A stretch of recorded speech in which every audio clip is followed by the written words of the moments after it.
പ്രിയമുള്ളവരെ, നിങ്ങൾക്കെല്ലാവർക്കും ഈ സന്ദർഭത്തിൽ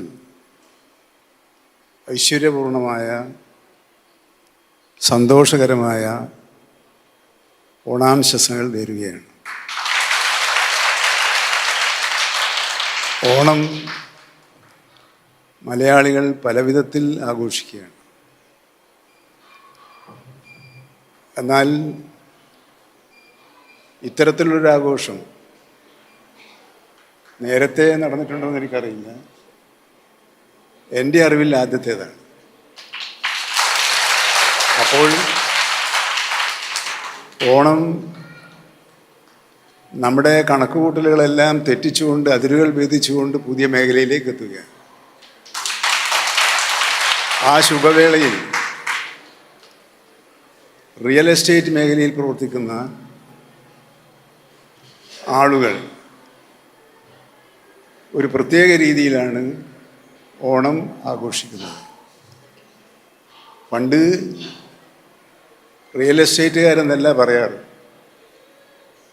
ബ്രോക്കർമാർ എന്നാ പറയാറ്.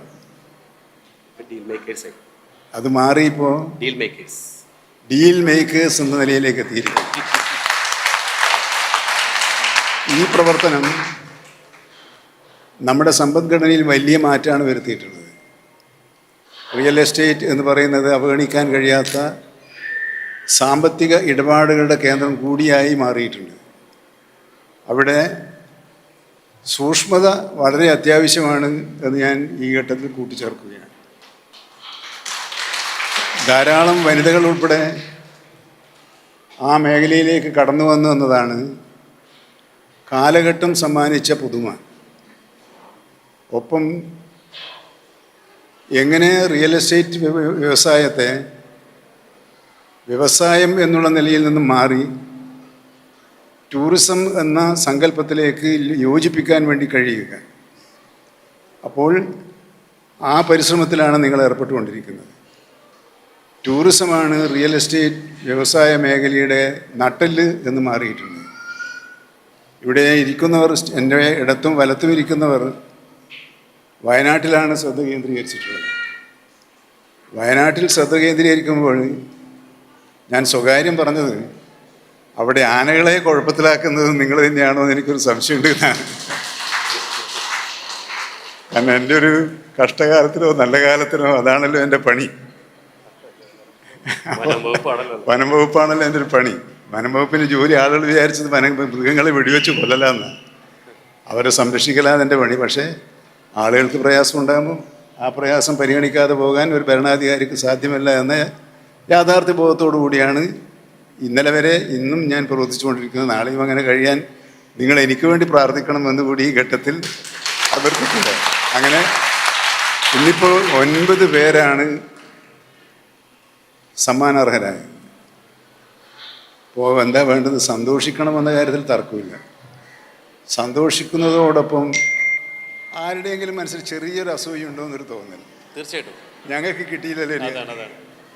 അപ്പോൾ ആ അസൂയ എന്താക്കി മാറ്റണം? ഇവിടെ പറഞ്ഞതുപോലെ അസൂയ ഒരു വെല്ലുവിളിയായിട്ട് ഏറ്റെടുക്കണം. അസൂയ കുശുമ്പിനും കുന്നായ്മയ്ക്കും ഉള്ളതല്ല, വെല്ലുവിളിയെ ഏറ്റെടുക്കാനുള്ള സൂചകമായി, പ്രചോദകമായി അതിനെടുത്താൽ ഈ മേഖലയിൽ വിപ്ലവകരമായ മാറ്റമുണ്ടാക്കാൻ നിങ്ങൾക്ക് കഴിയും. വിജയികളെ അനുമോദിക്കുന്നു. ഈ വിജയം അവരുടെ ജീവിതത്തിലെ നിർണായകമായ നിമിഷങ്ങളിലൊന്നായി തീരട്ടെ. ഓർമ്മകൾ പങ്കുവെക്കാൻ തിരഞ്ഞെടുത്ത ഈ സമയം ഓണമായതുകൊണ്ട് തന്നെ ഓണം എന്ന് പറയുന്നത് നല്ല ഓർമ്മകളുടെ കാലമാണ്. നല്ല ഓർമ്മകളിലെ നിങ്ങളുടെ ഡയറിയിൽ ഈ ദിവസം പ്രത്യേകം കുറിച്ചിടാനുള്ള അവസരം സൃഷ്ടിച്ചത് ഇതിൻ്റെ സംഘാടകരോട് എനിക്കുള്ള നന്ദി രേഖപ്പെടുത്തുന്നു.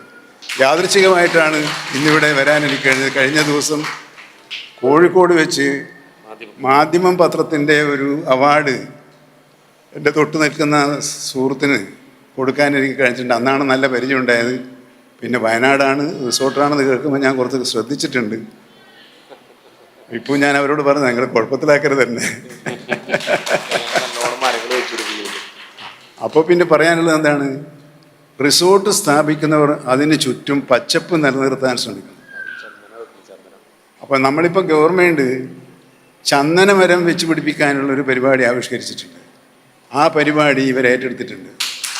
അപ്പോൾ അത് അഭിനന്ദനാർഹമായ കാര്യമാണ്. അപ്പോൾ കയ്യടിക്കല്ല, അതിന് മുമ്പേ ഒരു പ്രശ്നം, ഇത് മുറിക്കാനിപ്പോൾ അനുവാദമില്ല.